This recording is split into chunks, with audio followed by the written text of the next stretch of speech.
ter fome, queridos. Nós precisamos ter experiências próprias. Eu preciso ver coisas acontecendo na minha vida. Eu preciso buscar o Senhor e ver verdadeiramente que as coisas dele se manifestam em mim, que a história da minha vida é mudada. Eu preciso ser usado como uma boca de Deus para suprir a fome do meu irmão. Eu preciso ter experiência com Deus.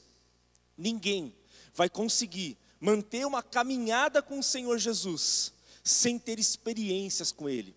Não sei se você já teve isso, mas em nome de Jesus, se você não teve, você vai ter hoje, logo mais, em nome de Jesus, que você teve uma experiência com o Senhor Jesus, que você ouviu a voz dEle, que você sentiu a presença dEle, que você se colocou num lugar na presença dEle, e aquele lugar supriu todas as suas necessidades. Você tinha uma situação adversa, você buscou o Senhor Jesus, Ele supriu aquela necessidade, aquilo passa a ser um memorial de fé sobre você.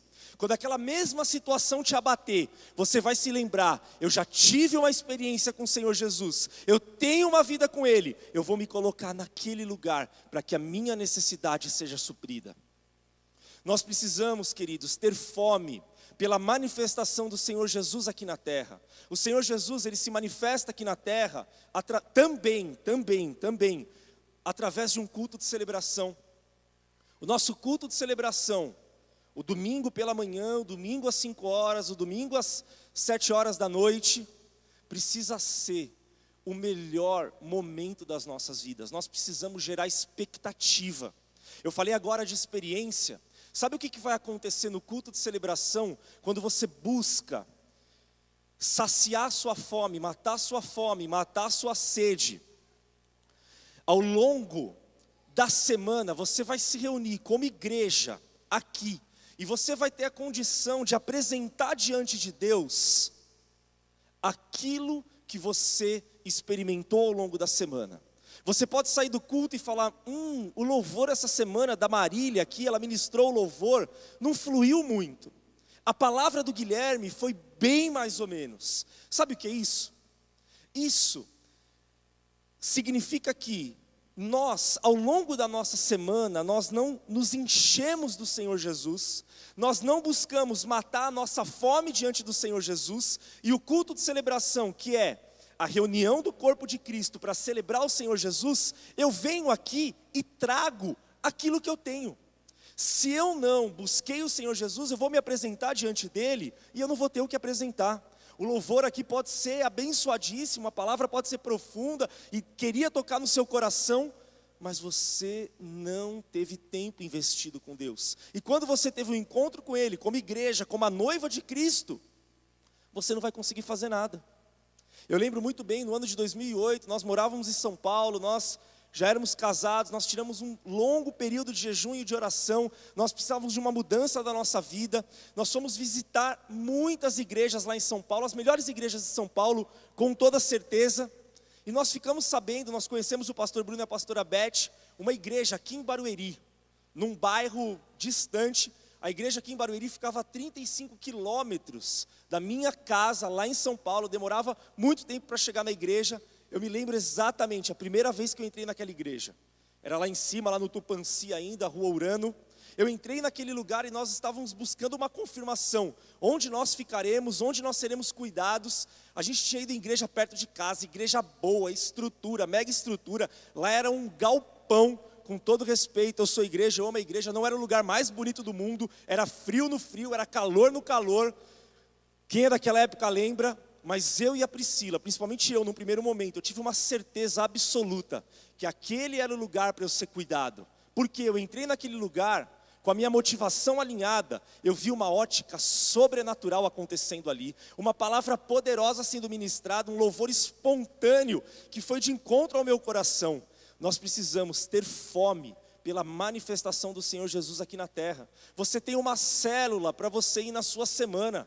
Nós precisamos gerar expectativa para ir na célula. O culto de celebração é o primeiro passo. Na célula você consegue ir num passo muito mais profundo.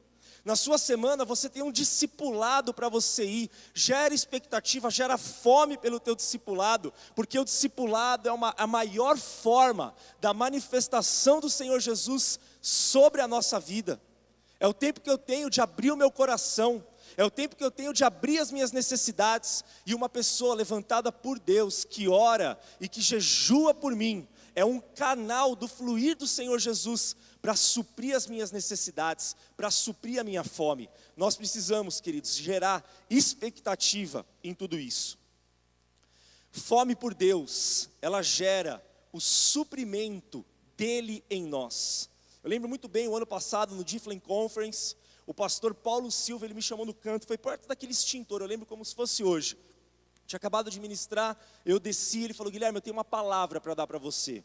Eu estava vivendo uma fase, eu ainda estou vivendo uma fase em que eu estou adaptando a minha vida financeira, eu estou orando muito, eu e a Priscila, essa tem sido uma das minhas principais orações sobre o meu futuro. Eu ainda sou tempo parcial, eu tenho um trabalho secular, sobre a minha vida para tempo integral para a igreja, e ele falou para mim: Guilherme, o teu sustento vem do tempo investido por você na presença dele. O Senhor Jesus, ele supre todas as suas necessidades, sejam elas físicas, espirituais, emocionais. Investe tempo nele, faz a tua parte, e você vai ver que ele supre as suas necessidades. Fome por Jesus, eu quero ministrar isso com você. Fome por Jesus, busca por Jesus, traz todos os demais pontos, ele supre todas as necessidades da sua vida. Eu quero dar uma pausa aqui, estamos falando de fome, antes de entrar na sede, eu quero dar uma pausa e ministrar com você aquilo que tira a nossa fome. O que tira a nossa fome tem um nome que se chama pecado. Nós precisamos saber a realidade do pecado. Eu não tenho intenção nenhuma aqui de ser um acusador na sua vida. Quem é acusador é Satanás. Mas nós temos o Espírito Santo de Deus que traz revelação, traz um santo toque aí nas nossas vidas, sobre áreas da nossa vida que nós precisamos caprichar. E nós precisamos, queridos, não somente tratando-se de pecado, reconhecer Jesus como sendo o Senhor do céu. Pode ser que nós cantamos aqui, você lê na sua palavra lá, o Senhor dos céus, nós sabemos que Jesus está sentado à destra do Pai, mas nós precisamos reconhecer o Senhor Jesus sendo o Salvador dos pecadores. Esses pecadores têm nome, Guilherme, o meu e o seu nome, reconhecendo Jesus como sendo o centro das nossas vidas, depositando em Jesus todas as nossas necessidades. Eu sei da minha essência, eu sei das minhas falhas, eu sei que o pecado me afasta de Deus, por isso eu não vou colocar minha mão nisso. Eu vou colocar minha fome diante dele, pedir: Senhor Jesus, é o Senhor que eu busco, e não tem espaço para mais nada. O pecado, queridos, ele é uma realidade da natureza humana. Faz parte da natureza humana o pecado. Não seriam necessárias leis se nós tivéssemos o nosso coração em resolver as nossas disputas e os nossos conflitos da forma mais justa. A palavra hoje em dia não é o bastante, nós precisamos de contratos. As portas não resolvem mais, nós precisamos de cadeados. Pagar a passagem não basta, eu preciso de um bilhete na minha mão. Acho que foi o Walter que me contou, ele teve uma experiência de ir para a Europa agora, no Difflin School. Ele foi passear lá também, não sei se foi o Walter ou uma outra pessoa.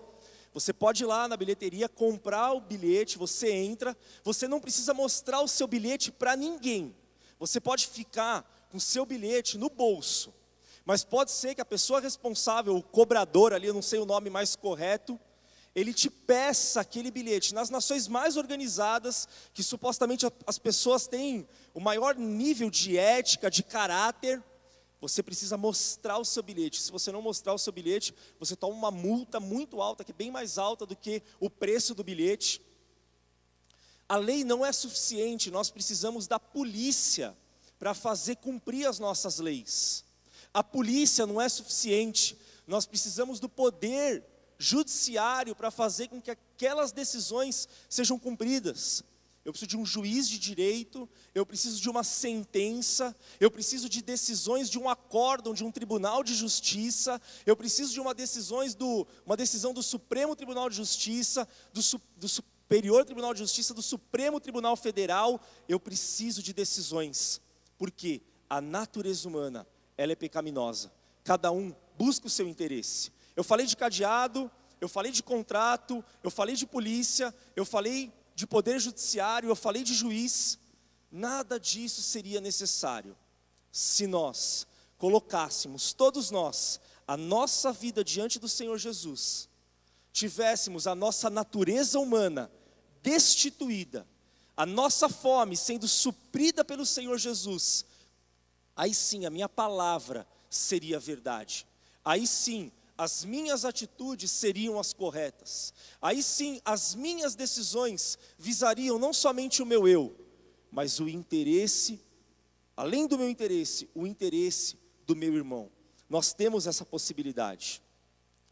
Ao longo da Bíblia, se nós lermos lá os salmistas, os profetas, se nós lermos as cartas de Paulo, os evangelhos, as palavras de Jesus, nós chegaremos a uma única e exclusiva definição, conclusão: que o homem é um pecador e somente através de Jesus nós temos a opção de termos uma vida digna, de sermos a imagem e semelhança. Queridos, eu quero aqui fazer um paralelo entre o pecado e a fome e a sede. Não sei quantos aqui, acredito que com todo mundo já aconteceu isso. Você está esperando o almoço sair ou o jantar sair, e aquele almoço é muito caprichado, e quando ele é muito caprichado, ele demora um pouquinho mais, e a fome vem e você começa a procurar algumas coisas para comer antes de sentar à mesa. E você vai lá e come um salgadinho, você vai lá e belisca um pedaço de pão, e você vai lá e o fogão ainda está aceso, e você tira uma colher e dá uma provada, e você enche a sua barriga.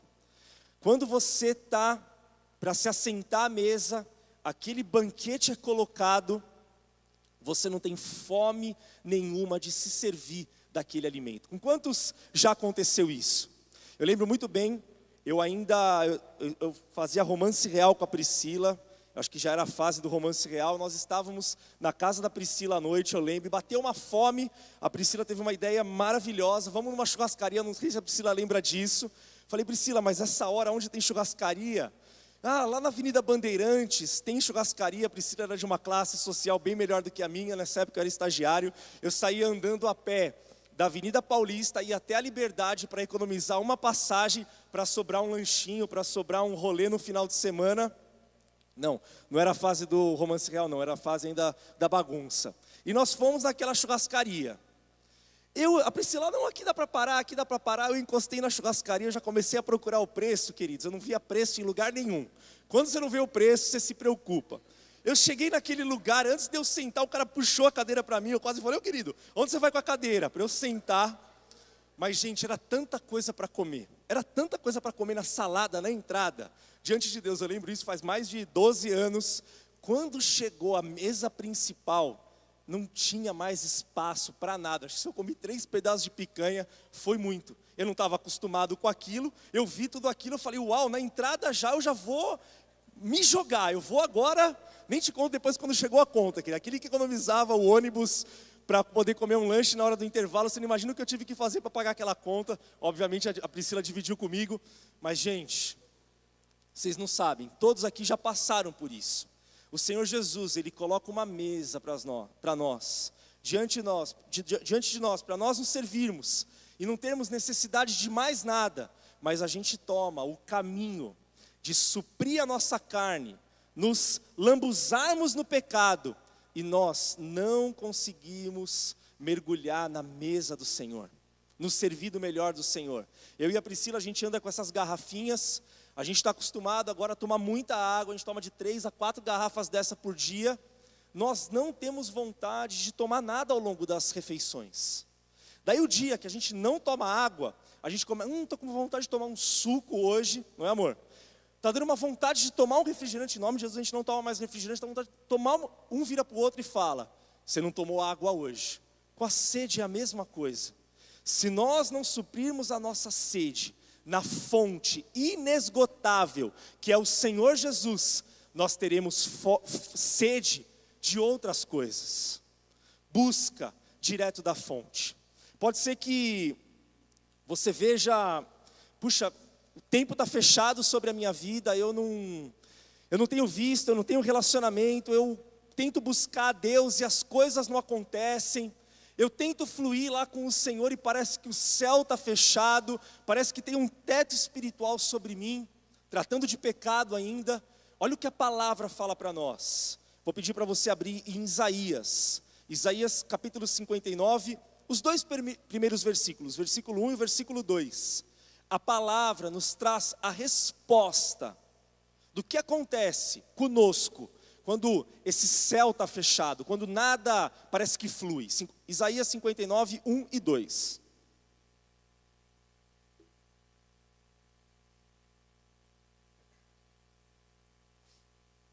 A palavra começa assim: vejam, exclamação.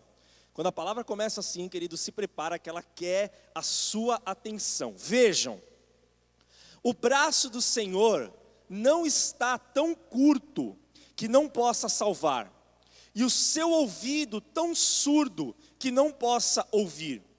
Mas as suas maldades, as minhas maldades, separam vocês do seu Deus. Os seus pecados esconderam de vocês o rosto dele, e por isso ele não os ouvirá. A palavra está dizendo que não é por mim, que não é por ele, é por mim. A palavra define aqui: o braço dele não está curto, o ouvido dele não está fechado, mas as minhas maldades, os meus pecados me separam do Senhor Jesus. Tem outro versículo aqui que eu quero ler, Tiago 4, versículo 8. Você pode acompanhar pelo telão. Enquanto você acha, eu quero pedir para o Walter subir aqui. O Walter vai me ajudar numa ilustração. Tiago 4, 8. A palavra diz o seguinte: aproximem-se de Deus, e Ele se aproximará de vocês. Pecadores, limpem as mãos, e vocês que têm a mente dividida, purifiquem o coração. Eu já fiz essa ilustração, acho que em um acampamento, eu vi o pastor Eibe em Santarém ministrar isso, e foi uma ilustração que mexeu demais comigo. Nós vimos, que são os nossos pecados e as nossas maldades que nos afastam de Deus. Tiago 4,8 diz: aproximem-se de Deus, e Ele se aproximará de vocês. Então, eu vou fazer essa ilustração aqui.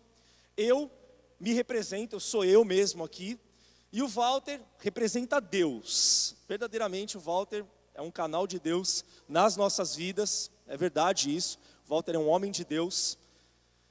Então, eu sou o homem e o Walter é Deus. E a palavra está dizendo que a partir do momento que eu me aproximo de Deus, Ele se aproxima de mim. Então hoje eu tomo uma decisão de investir tempo com o Senhor Jesus, lá no meu tempo com Deus. Eu dou um passo diante de Deus, Deus dá um passo diante de mim. E hoje, eu tomo uma decisão de no trânsito, não dar uma resposta atravessada, uma fechada ou uma buzinada. Eu me aproximo de Deus, Deus se aproxima de mim. Eu chego em casa, bateu uma vontade de assistir a novelinha, mas hoje eu não vou assistir novelinha. Hoje eu vou, a mulherada está dando risada aí, eu não assisto novela não, viu gente?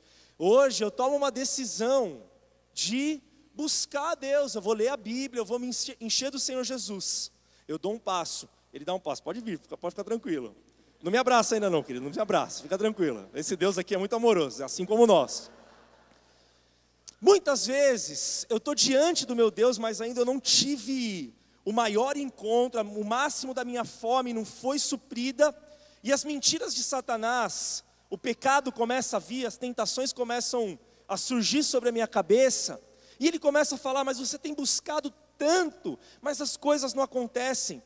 Eu vou e dou um passo para trás, pode dar um passo para trás, querido. Eu vou, ao invés de investir tempo com Deus, eu falo: mas eu estou tão cansado, eu vou logo dormir. E eu começo a me distanciar de Deus. Vem o arrependimento, A fome do Senhor é gerada no meu coração, a sede dele é gerada, e eu começo a tomar decisões contrárias. Eu vou sim gastar tempo com Deus, eu vou sim ler mais a Bíblia, eu vou sim orar mais, eu vou sim jejuar, e essa palavra se cumpre. Nós nos aproximamos, Ele se aproxima, Ele se revela, e eu tenho uma vida com Deus, e Ele termina dessa forma conosco, em nome de Jesus.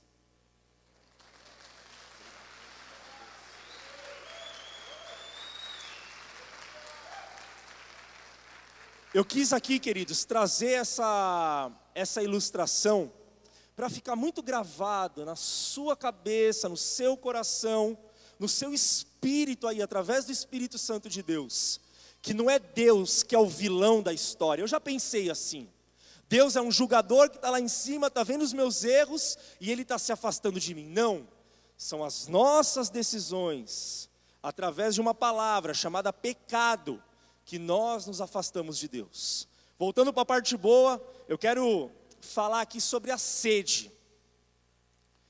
E eu quero trazer a ilustração da chuva, para demonstrar a sede que nós temos diante de Deus. A chuva, através da nuvem, a nuvem de glória, nós sabemos que são as nuvens que trazem a chuva é a água que supre a nossa sede. O ciclo da chuva é o seguinte: primeiro, existe água aqui na terra, essa água ela evapora, essa água ela sai do estado líquido, ela vai para o estado gasoso. Essas partículas de água, esse vapor de água, ela é mais leve do que o ar, ela sobe com a ação do calor, com a ação do vento, formam-se as nuvens.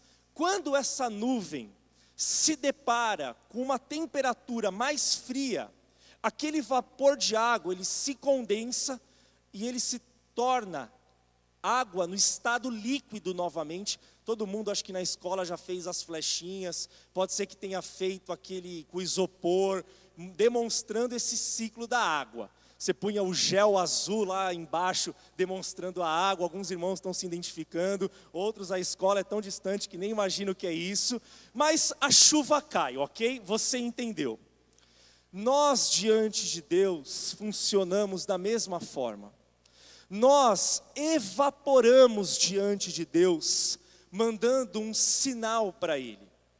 As nuvens, os moveres, o mover do Espírito Santo, recebe tudo aquilo e derrama sobre as nossas vidas a chuva dos céus, a água do Senhor que supre as nossas necessidades.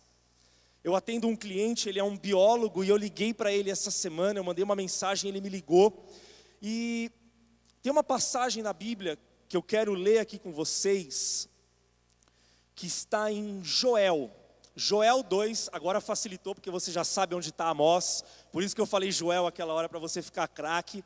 Joel 2, o versículo 23, depois eu vou pular alguns, a gente chega lá, eu só quero te contextualizar. Ela fala de duas chuvas. Ela fala da chuva temporã e da chuva seródia. Em nome de Jesus eu estou falando sério, eu também consultei até uma professora para ver se eu estava falando sério, por certo, porque eu não sabia pronunciar essas duas palavras. Chuva temporã e chuva seródia. Você vai entender aonde eu quero chegar. E esse biólogo falou para mim o seguinte: Guilherme, se você armazenar água da chuva, vou imaginar que essa água é limpa, e você tentar suprir a sua sede tão somente com essa água da chuva, passados alguns dias, alguns sinais de desidratação, falta de água no corpo, vão se manifestar em você. Eu falei, sério? Ele é sério. E por quê? Porque a água, ela precisa cair no solo, receber os nutrientes do solo, descer para os lençóis freáticos, lençóis freáticos, e ela vir para as nascentes e nós nos alimentarmos dela. A água precisa receber alguns nutrientes aqui da terra, eu não sei quais são, para que nós sejamos verdadeiramente hidratados. Com o Senhor Jesus, muitas vezes, Ele faz da mesma forma, através dos instrumentos que Ele coloca. Como eu disse, o culto de celebração é a terra, é o Senhor Jesus. O Senhor Jesus, Ele poderia baixar em todas as igrejas, domingo às 9, às 5 e às 7. O Senhor Jesus podia baixar lá na sua célula, o Senhor Jesus podia baixar lá no seu discipulado, mas Ele tomou uma decisão, a decisão de usar as nossas vidas como a terra representada pela chuva, para que nós sejamos canal dele aqui na terra. Esteja atento aos canais que Deus tem colocado na sua vida. Voltando para a história da chuva, aí em Joel 2, o versículo 23, eu vou pular alguns aqui, você vem junto comigo. Joel 2, 23. A palavra diz o seguinte, guarda aí, a chuva temporã e a chuva seródia. E vós, filhos de Sião, regozijai-vos e alegrai-vos no Senhor, o vosso Deus. Porque Ele vos dará em justa medida a chuva temporã, fará descer a chuva no primeiro mês, a temporã e a seródia. Ele juntou essas duas chuvas, você vai entender isso. E comereis, eu pulei para o versículo 26 agora. E comereis abundantemente, e vos fartareis, e louvareis o nome do Senhor, o vosso Deus, que procedeu para convosco maravilhosamente, e o meu povo nunca mais será envergonhado. E vós sabereis que eu estou no meio de Israel, e que eu sou o Senhor, vosso Deus, e que não há outro, e o meu povo nunca mais será envergonhado. E há de ser que depois derramarei o meu espírito sobre a carne, sobre toda a carne, e vossos filhos e vossas filhas profetizarão, os vossos velhos terão sonhos, os vossos jovens terão visões, e também sobre os servos e sobre as servas naqueles dias derramarei o meu espírito, e mostrarei prodígios no céu e na terra, sangue e fogo e colunas de fumaça.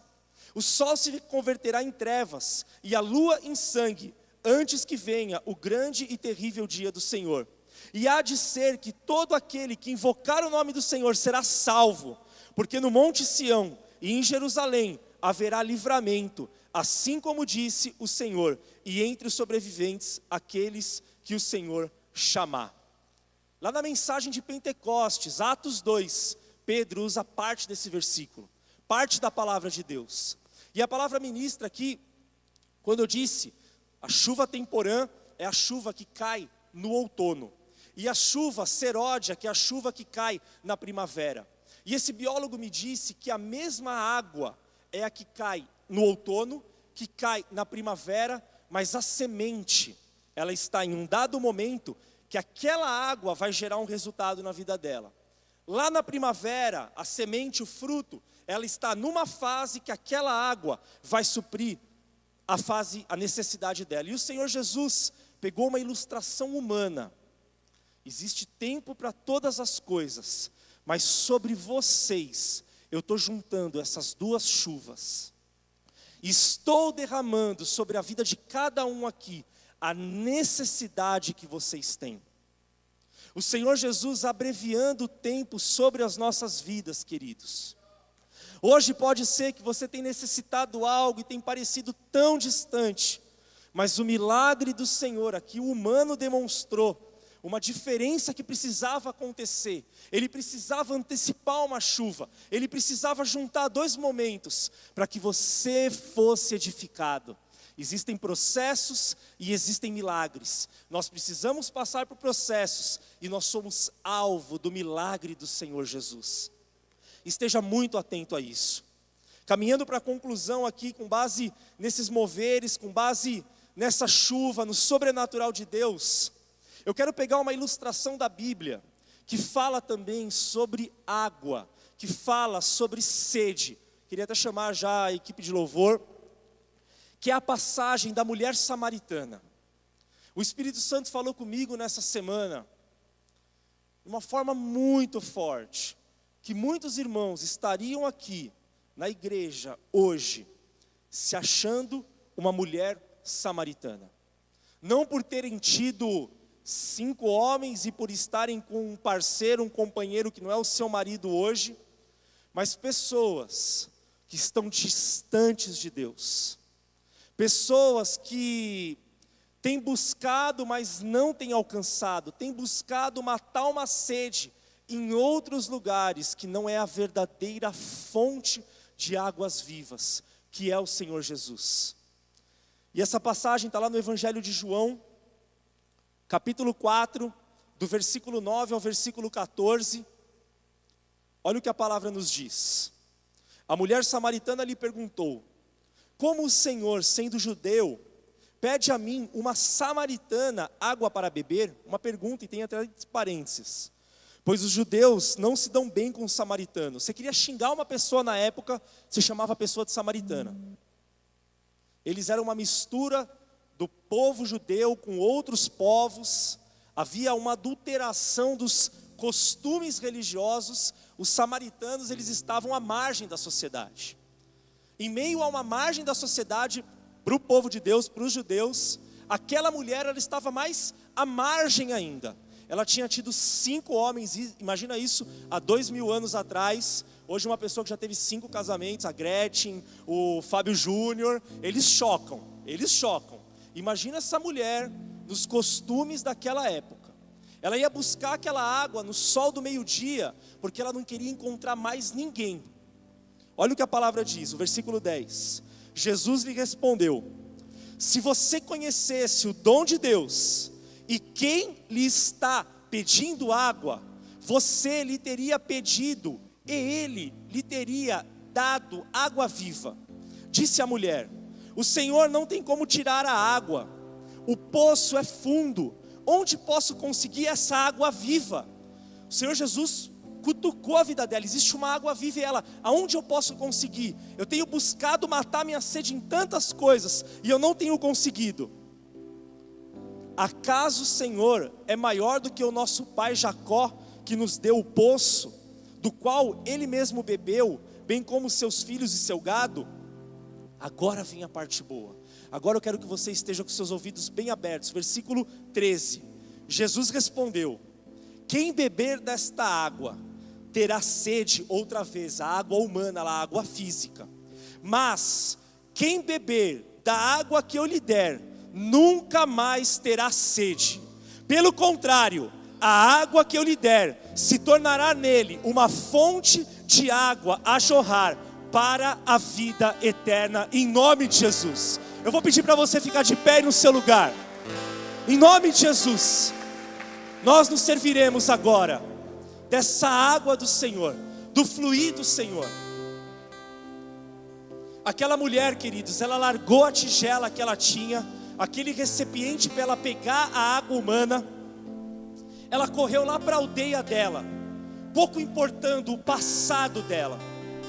Eu quero dizer que se há alguma condenação sobre a sua vida em relação ao seu passado, se há alguma condenação na sua vida em relação ao seu passado, eu quero dizer que não há condenação para aqueles que estão em Cristo Jesus. Eu não quero aqui passar um pano. Glória a Deus. Aleluia. Ao Senhor Jesus. Aleluia. Nós não estamos debaixo de nenhuma condenação. Existe um processo nas nossas vidas em relação aos nossos passados, em relação aos nossos pecados, em relação ao nosso passado, que é busca por Deus e confissão de pecados. Eu não estou aqui passando um pano dizendo que não há condenação, porque existe um processo nas nossas vidas. Mas você que está passando por esse processo, você que reconhece o Senhor Jesus, não há condenação sobre você. E aquela mulher largou o passado dela, ela largou a tigela dela, ela correu para a aldeia dela e começou a contar as boas novas daquele encontro que ela teve com aquele que é a fonte de águas vivas, que é o Senhor Jesus. Aquela mulher, ela fez um mover naquela região. Uma situação foi mudada através de um encontro que ela teve. E aquela mudança não foi apenas na vida dela, foi naquele contexto social que ela vivia. Então você que se apresenta nessa manhã, você que tem caminhado a sua vida se achando uma mulher samaritana, que o adultério dos princípios do Senhor tomaram conta da sua mente, que o distanciamento de Deus tomou conta da sua vida, que você que tem buscado suprir todas as suas necessidades em fontes que não são o Senhor Jesus, tem buscado comida onde não tem o que comer, buscado sede onde você não deve beber, você tem a oportunidade agora de dar um sinal para o céu e vir correndo aqui na frente como uma demonstração. Senhor Jesus, supre a minha fome, mata a minha sede. Você que tem buscado mais fome e mais sede de Deus, sai do seu lugar e vem aqui na frente, enquanto o louvor ministra essa música. Você tem a oportunidade agora de abrir o seu coração. Você tem a oportunidade de confessar os seus pecados. E Senhor Jesus, manifesta a tua fome, manifesta a tua sede.